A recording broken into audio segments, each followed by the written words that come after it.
welcome back to Little Miss Drop Stitch. Tomorrow I'm off to Latvia, so I thought I'd better catch up on my crafty travel bloggy vlog things. So today I'm going to talk about my trip to Vienna in Austria, the capital of Austria, and also the mistake I don't want you to make and I definitely won't be making again. And yeah, I checked this before I go away now, so I'll let you know about that in a moment. So Vienna isn't known as the crafting capital, you know, of Europe. It's not what you think of. So there's not loads and loads of craft shops, but the ones I did spy were very good. Okay, so the first one I'll talk about, it's called, my German will be terrible, WolleWien, okay, spelt with W's, okay, so WolleWien, and any of this as well, I'll link it below. There'll be a blog on the website with all links and descriptions and things as well. So we went to WolleWien. It was a gem is what I'll say. First thing to note is if I hadn't been looking for it, I wouldn't have spotted it. It's quite tucked away in a bit you wouldn't necessarily go, and then further tucked away as well. So yeah, it might be a little bit difficult to spot. So I'll build you up to my absolute favourite thing about WolleWien.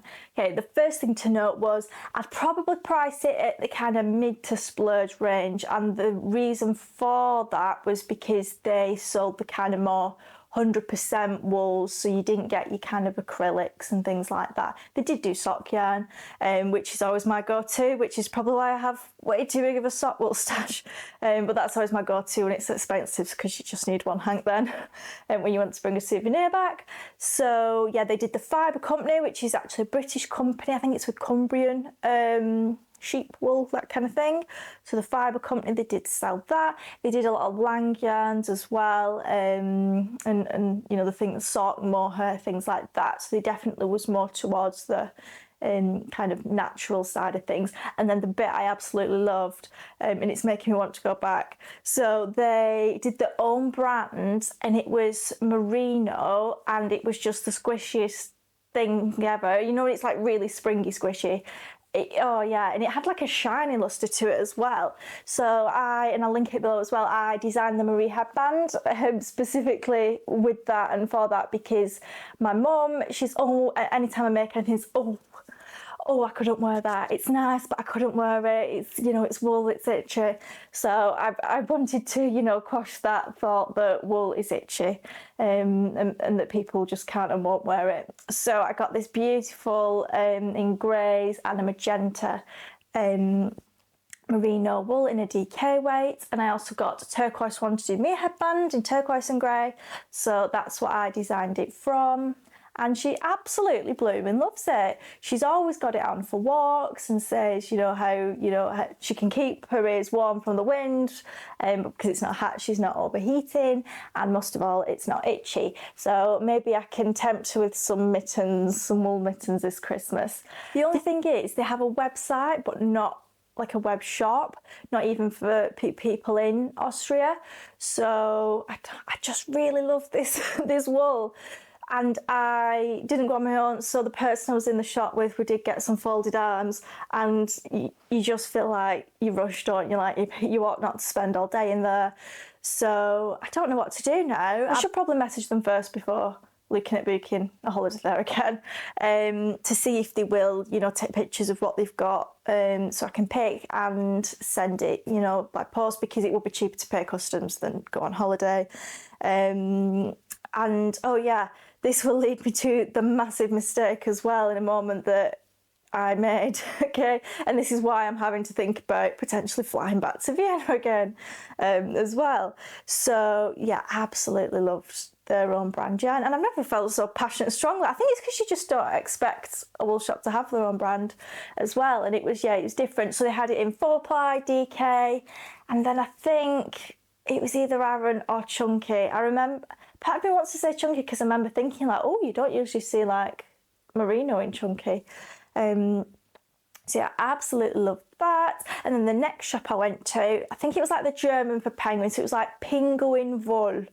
Okay, W-O-L-L-E, so Pingouin Wolle, and that this isn't just a knitting channel, even though it might seem it sometimes. So they did lots and lots of fabric.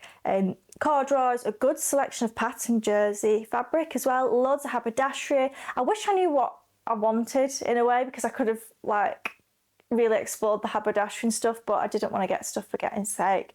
And again, I was on holiday with someone, so I didn't want to be judged for what I bought either. I did get some twill tape actually. The only kind of downside was the fabric was almost like stacked on shelves, so it was like right up to the ceiling. And I don't know if it's just because I'm like British and too polite, but there was no way I was gonna, you know, ask someone to get what, you know, they'd have to go up a ladder and everything to get that, unless I was 100% sure I was going to buy it. So that was that. Oh yeah, in the back, so that's where the wool is, and or the yarn, and I describe it, yeah, as more kind of budget and affordable range to mid. So they had brands that you'd heard of as well. So I got some Rico. They did have the Rico Room, is it, the cottons, but I got the Make It Tweed because we just couldn't get it in the UK for like 6 months at least. So yeah, I got the Make It Tweed, and on the website I've put a picture of the jumper I made with it. Yeah, it's really, really nice. So I got 3 of those. They were €6 each, which in a capital city, I think that's great. It kind of works out the same in pounds as you'd pay over here.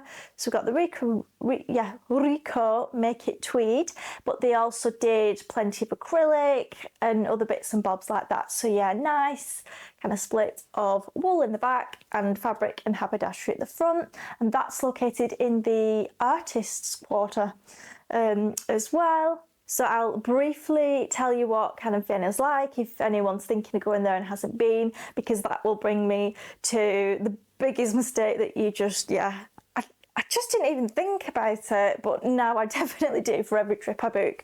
So Vienna, yeah, very clean, beautiful architecture, the kind I like where it's, you know, stone and carved out of stone. The kind of what they flog, if you will, their selling point is the music, the classical music side of things. So Mozart, Johann Strauss, who's kind of my fave. So you will see them on kind of every box of chocolates, every souvenir, things like that, which led me to getting, I like to get a Christmas decoration whenever I go away from each country. So it is a kind of little, it's in the loft, that's why I've not got it here. It's a fabric Mozart Christmas tree decoration, and I got that from the Palace. The Palace was not on my itinerary. And why? Well, as you know, I've been in the wool shop with someone, arms folded, not, you know, they weren't loving life in there, so I didn't want to indulge. And then I went back to the hotel and found, right, this is the cardigan I want to make. I need this in the kind of thicker, the around the chunky, whatever it was. This is the amount I need. I can go back tomorrow, I know. And then the day after, like, we went for breakfast. It's like, it's a bit quiet. You know, you get the sense of, is there something everyone knows that we don't? And things were just either shut or quiet. And then we went for breakfast and they said, like, oh, we're closing half an hour. And it was like 10 in the morning. And it's like, what? You know, I know in some places they open, you know, shuts early rather on Wednesdays, but this was a Thursday. And I'm like, what? So finally asked, and it was Ascension Thursday, so which is, you know, religious day. But like, we have bank holiday Monday and Friday in the UK because, you know, that's cool. Like, it's one day less at work, but it's also tagged on to, you know, your holidays.